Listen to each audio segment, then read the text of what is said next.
বিসমিল্লাহির রহমানির রহিম।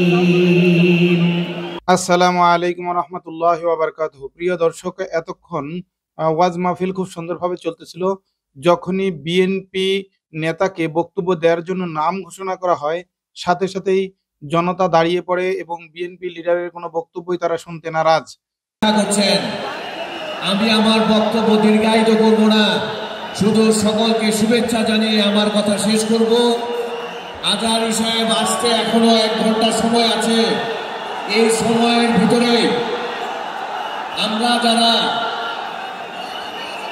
গত জুলাই আগস্টের আন্দোলন সংগ্রামে একত্রিত হয়ে 5ই আগস্টে দ্বিতীয়বারের মতো বাংলাদেশকে স্বাধীন করেছি,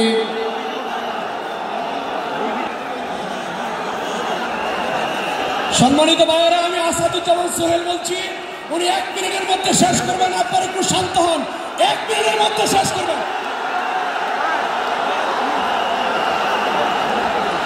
বিএনপির নেতা কিছুক্ষণ বক্তব্য দেওয়ার পরে সে নিজেই নিজের বক্তব্য থামিয়ে দেয় এবং যারা মাহফিল কর্তৃপক্ষ ছিলেন, যারা মাহফিল বাস্তবায়নের কমিটিতে ছিলেন, তারা জনগণকে শান্ত করার অনেক চেষ্টা করে, কিন্তু জনগণ তাদের কোনো কথাই কানে নিচ্ছিল না এবং শান্ত হচ্ছিল না। পরবর্তীতে বিএনপি নেতা জনগণের প্রতিবাদের মুখেই সে তার বক্তব্য শেষ করে। সম্মানিত সম্মানিত ভাইরা একটু একটু শুনেন, একটু শুনেন। সম্মানিত ভাইরা একটু শুনেন। ডক্টর মিজানুর রহমান আজহারী এই কিছুক্ষণ পরে উনি হেলিকপ্টারে রওনা দিবেন। উনার আসার পূর্ব পর্যন্ত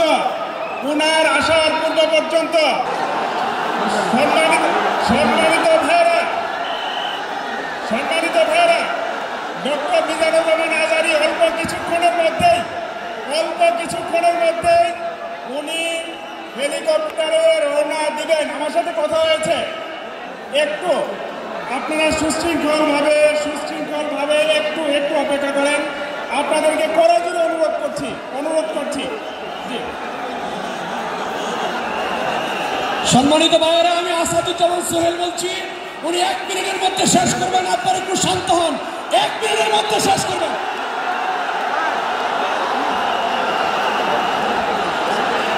সবাইকে শুভেচ্ছা জানিয়ে আমরা সকলে একত্রিত হয়ে বাংলাদেশকে গড়ে তুলব সে আশাবাদ ব্যক্ত করছি এবং আমার প্রাণপ্রিয় নেত্রী বেগম খালেদা জিয়ার জন্য দোয়া চেয়ে আমি আমার বক্তব্য এখানে শেষ করছি। সকলকে ধন্যবাদ। আসসালামু আলাইকুম। সংগ্রামী উপস্থিতি, আমি আশা করছি ময়মনসিংহের মানুষ ধৈর্যের পরিচয় দিবে, এই এলাকার মানুষ সমন্বিত দেখাবে, খারাপ নজির দেখাবে না। ময়মনসিংহের মানুষ ভদ্র মানুষ, ময়মনসিংহের মানুষ নম্র মানুষ, ময়মনসিংহের মানুষ মেহমানদেরকে সম্মান দিতে জানে। আমি সবাইকে রিকোয়েস্ট করছি, সংগ্রামী উপস্থিতি, এ পর্যায়ে আপনাদেরকে সালাম দিবেন বাংলাদেশ জাতীয়তাবাদী দল কেন্দ্রীয় নির্বাহী কমিটির সম্মানিত সদস্য আলহাজ সৈয়দ ইমরান সাহেব প্রিন্স।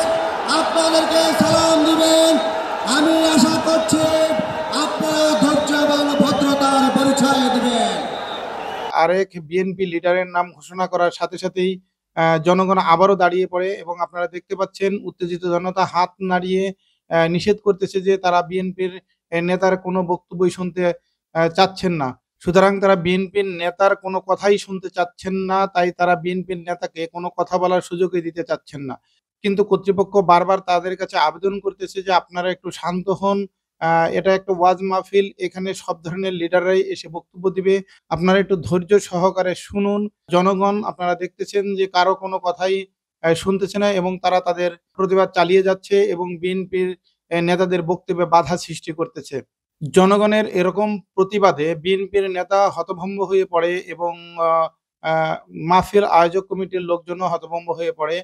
তারপরেও বিএনপির নেতাকে সুযোগ দেওয়া হয় এবং এই চিল্লাপাল্লার মাঝেই বিএনপির নেতা তার বক্তব্য সমাপ্ত করে।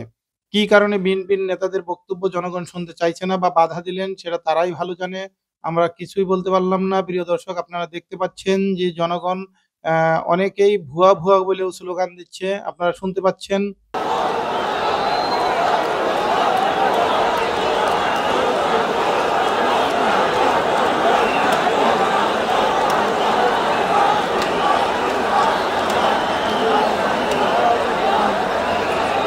এ ধরনের ওয়াজ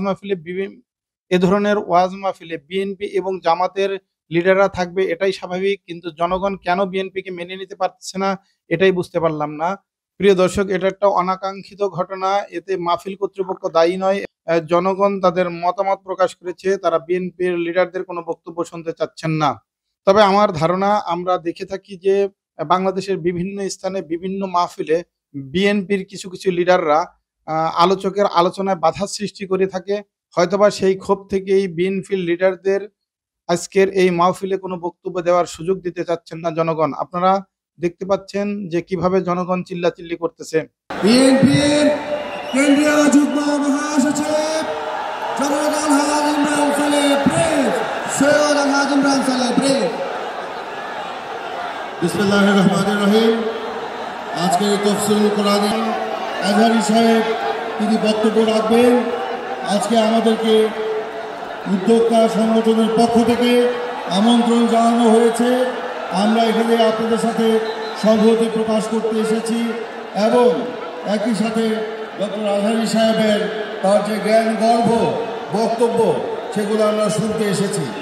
আজকে আমি কোনো রাজনৈতিক বক্তব্য দিতে চাই না, শুধু বলতে চাই আজকে 5ই আগস্টের ছাত্র গণ অভ্যুত্থানের মধ্য দিয়ে রক্তক্ষয়ী আন্দোলনের মধ্য দিয়ে আমাদের মধ্যে যে ঐক্য ভ্রাতৃত্ব সৃষ্টি হয়েছে, আমরা সকলে মিলে সেই ঐক্যকে বজায় রাখব।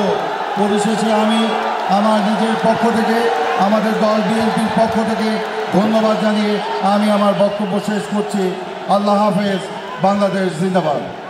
সংগ্রামী উপস্থিতি ডক্টর মাওলানা মিজানুর রহমান আজহারী হুজুরের মামা মোহাম্মদ নিয়ামতুল্লাহ নিজামী মঞ্চ উপস্থিত, সংগ্রামী তৌহিদি জনতা ডক্টর মাওলানা মিজানুর রহমান আজহারী আমাদের আজকের বক্তব্যে মঞ্চে উপস্থিত ডক্টর মাওলানা মিজানুর রহমান আজহারী ময়নাটি সিংহের মানুষ নম্রতা জানেন, ভদ্রতা জানেন, নমনীয়তা, মেহমানকে সম্মান জানাতে জানে, ধৈর্য দেখাবেন, মেহমানকে সম্মান দেখাবেন, আপনাদের প্রতি রিকোয়েস্ট। সংগ্রামী উপস্থিতি নারায়ে তাকবীর, নারায়ে তাকবীর। আজহারী সাহেবের আগমন, আহলান সাহলান। সম্মানিত ভাইয়েরা, ইতিমধ্যে আমাদের মাঝে উপস্থিত হয়েছেন লাখো কোটি তরুণের হৃদয়ের স্পন্দন, বাংলাদেশের তথা বিশ্বের আইকন, বিশ্বনন্দিত Islamic scholar doctor Mizanur Rahman Azhari সাহেব ইতিমধ্যে উপস্থিত হয়েছেন। সংগ্রামী উপস্থিতি ডক্টর মাওলানা মিজানুর